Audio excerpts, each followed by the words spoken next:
இதோ கம்பெனி தானே கிளம்பிக்கிட்டு இருக்கேன். எனக்கு நீ ஒரு ஹெல்ப் பண்ணணும்டா. சொல்கிறேன் என்னன்னு. இல்லை, எனக்கு அர்ஜென்ட்டாக ஒரு 5000 ரூபா கொடுடா. நான் எப்படின்னாச்சும் இன்னும் 4 monthsல கொடுத்துட்ருவேன். 5000 ரூபாயா? அவ்வளோ பணம் எதுக்குடா? இல்லை, உனக்கே தெரியும் நம்ம ஊரில் தங்கத்தோட மதிப்பு அதிகமாகிட்டே போகுது. அதான் அப்படியே அதில் இன்வெஸ்ட் பண்ண. டேய், நான் இருக்க நெருக்கடியில் இது வேறையா? என்கிட்ட இப்போதைக்கு அவ்வளோ பணம் இல்லைடா. அது மட்டும் இல்லாமல் இன்னும் எனக்கு சேலரி போடலை. நீ வேற ஏதாச்சும் கேளு.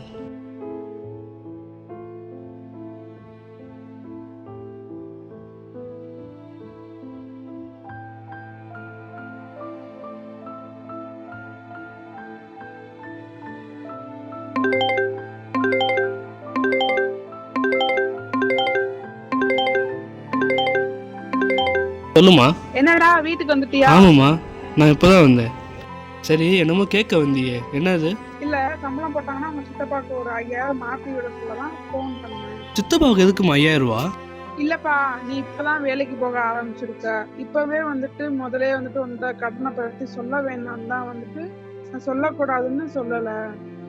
அப்போ கடன் வேற இருக்கா? அப்படி எவ்வளோமா இருக்கு? மொத்தமா வந்துட்டு நம்மளுக்கு 6 லட்சம் ரூபாய் கடன் இருக்குப்பா. இதெல்லாம் என்கிட்ட சொல்லவே இல்லை. இப்ப மாசம் மாசம் நீ கொடுக்குற 15,000த்துல வந்துட்டு 4000 ரூபாய் வீட்டு செலவுக்கு போக மத்த 11,000மே கடன் கட்டதான்ப்பா போய்கிட்டு. என்னம்மா சொல்ற? ஆமாடா. இவ்வளோ கடன் எப்படிமா இருந்துச்சு? நான் படித்தது ஒன்று, ஆனால் இப்போ வேலை செய்கிறது ஒன்று. படித்த படிப்புக்கு வேலை இல்லை.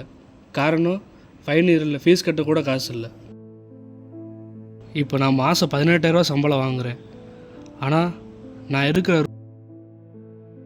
ரூமுக்கும் சாப்பாடுக்குமே மாதம் 3000 போயிடுது. அதுவும் தெரிஞ்சவனால தான் வாடகை கம்மி. எனக்கு எல்லாரும் மாதிரியே கனவுகள் இருக்கு. ஆனால் எனக்கு இருக்க கடன்களால் என் கனவுகள்லாம் ஒன்றும் இல்லாமல் போயிடுது. எங்கள் அப்பா எப்போ விட்டுட்டு போனாரோ அப்போலேருந்து கஷ்டத்தை தான் பார்க்குறேன்.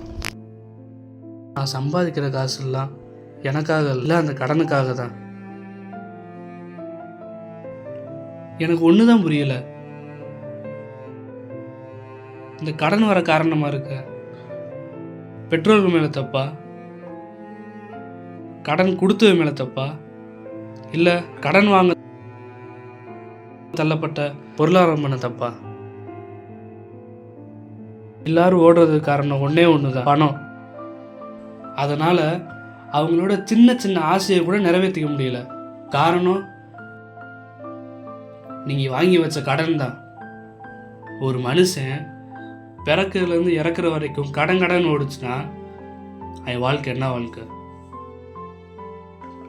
ஆடம்பர தேவைகள் அதிகமாயிருச்சு. அப்படி நீங்கள் அந்த ஆடம்பர தேவைகளை கடன் வாங்கி தான் பூர்த்தி செய்யணும்னா அப்படிப்பட்ட ஆடம்பர கடன் தேவையே இல்லை. ஆடம்பர தேவைகளை குறைங்க, கடன் இல்லாமல் வாழுங்க. நீங்கள் கடன் வாங்குறதுக்கு முன்னாடி பிள்ளைங்களோட வாழ்க்கையோட எதிர்காலத்தை கொஞ்சம் நினச்சி பாருங்க. இங்கே அவன் குடும்பத்தில் வாங்கின கடன்களால் அவன் லட்சியத்தை தொலைச்சிட்டு இங்கே ஓடிக்கிட்டு இருக்கான். என்னோட கதையை நான் சொல்லிட்டேன். இவ்வளவு நேரம் நான் சொன்னது உங்களுக்கு புரியலனா? இவ்வுலகில் கடனால் வாழ்ந்தவர்களை விட கடனால் வீழ்ந்தவர்களே அதிகம்.